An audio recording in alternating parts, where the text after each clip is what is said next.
السلام عليكم ورحمة الله وبركاته، ازيكم يا حبايبي عاملين ايه؟ يا رب تكونوا بألف خير. اللهم صل وسلم وزد وبارك على سيدنا محمد. هنعمل مع بعض النهارده الرقاق الفلاحي الطري بطريقة سهلة جدا وبسيطة. هنجهزه كده مع بعض لسحور رمضان. كل سنة وانتم طيبين. من كيلو دي هتطلعي الكمية الهايلة دي، هيطلع معاكي لونه مميز جدا من فوق من تحت.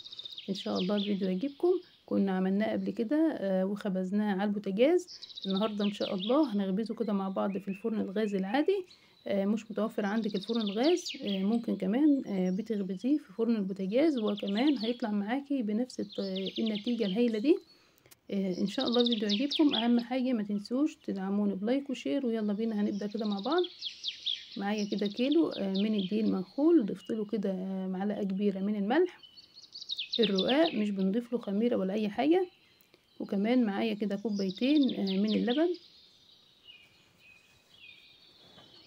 هنزل كده باللبن واحدة واحدة على حسب طبعا نوعية الدقيق، بتاخد معاكي كمية أكبر أو أقل. كل نوع دقيق بيختلف عن التاني. بالمعلقة كده، وهبدأ طبعا ألم العجينة بإيديا. طريقته سهلة جدا، جربيها.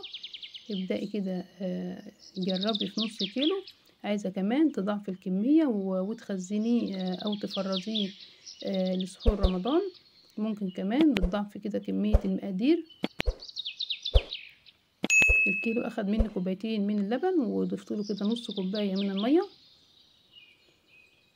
هبدا كده الم العجينه كويس جدا. واول كده ما احس ان العجينه بقت طريه في ايديا وكمان بتبدا كده تلزق، بكون كده مجهزه جنبي كوبايه من السمنه، ضايفه لها كده معلقتين من الزيت. ما نكترش طبعا كميه الزيت للرقاق لانه بينشفه. ممكن تضيف كمان معلقتين من القشطه. عندك لبن رايب ممكن تعجني بيه. ممكن كمان تعملي ميكس كده بين اللبن والميه المتوفر عندك، بتعجني بيه. لميت العجينه وخلاص، هي كده جاهزه معايا. هضيف لها كده الماده الدهنيه. ما شاء الله طريه جدا، وكمان ما شاء الله عليها جميله جدا. ضفت لها كده الماده الدهنيه، وهبدا طبعا مفيش اي عجن، انا كده بلم العجينه بس عشان تتشرب الماده الدهنيه. هتبدا كده تفرول منك او بتفك كده في ايديكي، ما تخافيش خالص، هي بتلم تاني في الاخر. من بره نجيبها كده، بتجيب العجينه كويس وهتشرب معاكي السمنة كلها ان شاء الله، وهتبقى معاكي طرية جدا زي الملبن. الوصفة سهلة جدا، عجين وما بياخدش معانا وقت خالص. ان شاء الله الفيديو يعجبكم وتجربوه لسحور رمضان. خلاص جاهزة معايا كده، هسيبها 10 دقايق ترتاح.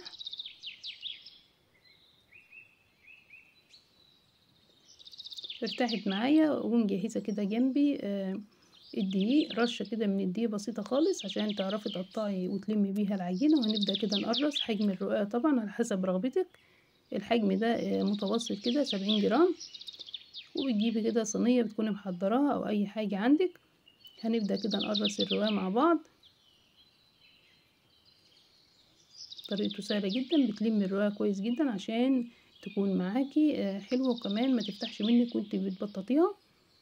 بتلمي كده العجينة كويس وبتقطعي كده، وكمان بتثبتي كده العجينة بايديكي. وعشان وقت الفيديو هنقرص كل الكمية ونغطيها كده بكيسة وكمان فوطة، واروح مع بعض عشان نخبزه في الفرن الغاز العادي. طبعا بكون مسخنة الفرن بتاعي قبلها ب10 دقايق. وهبدأ كده اجيب كده الرقاق. هبدأ كده طبعا رشة من الدقيق، ما كترش طبعا علشان ما يطلعش معايا مجير. بالنشابة كده ما شاء الله العجينة زي الملبن، لاننا سيبناها كده بعد ما بتقرصيها بتسيبيها كده لمدة 10 دقايق ربع ساعة بالكتير. بترتاح معاكي وبتبدأي كده بتبططي واحدة بواحدة، وبتبدأي كده بتريحيها. اهم حاجة في الرقاق الرح طبعا.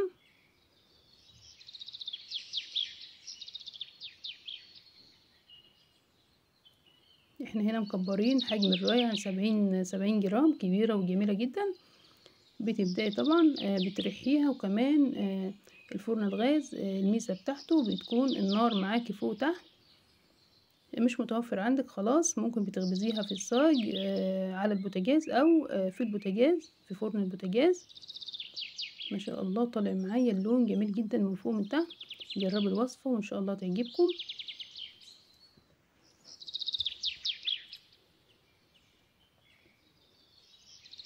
بسيط جدا وكمان خبيث وسهل جدا. ما تصعبيش الامر عليكي، الخبيث سهل جدا. لو عندك مزرعة، ما عندكيش مزرعة خلاص ممكن كمان بنشابة او بعصاية مكنسة كده تكون نضيفة، تكوني مجهزاها كده او مخصصاها للخبيث. بتلمي كده الرقاق عليها، وكمان ممكن بتدخليها على طول الفرن. هنريحي كده الرقاق، وعلى المزرعة طبعا بندخلها الفرن، وعشان الفرن بيكون سخن معايا ما بتاخدش وقت كتير.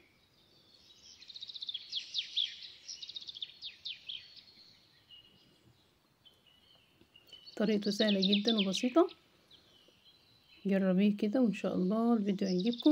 ممكن كمان بتفرزي كمية كده منه لسحور رمضان، وبيطلع معانا من الفريزر نفس يعني اكنه صابح بالظبط.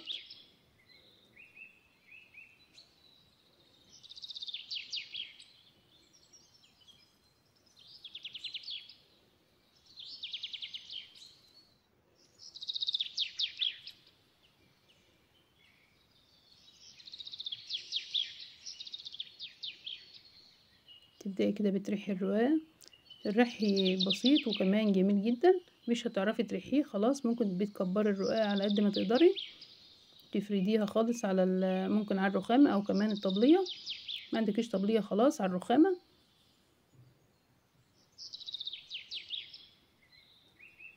طالع معانا ما شاء الله اللون موحد من فوق ومن تحت.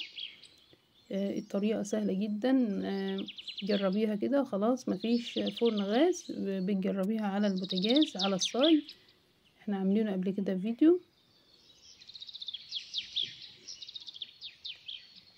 تبدأي كده بتحركي الرقاق في الفرن عشان تاخد لون موحد من فوق ومن تحت.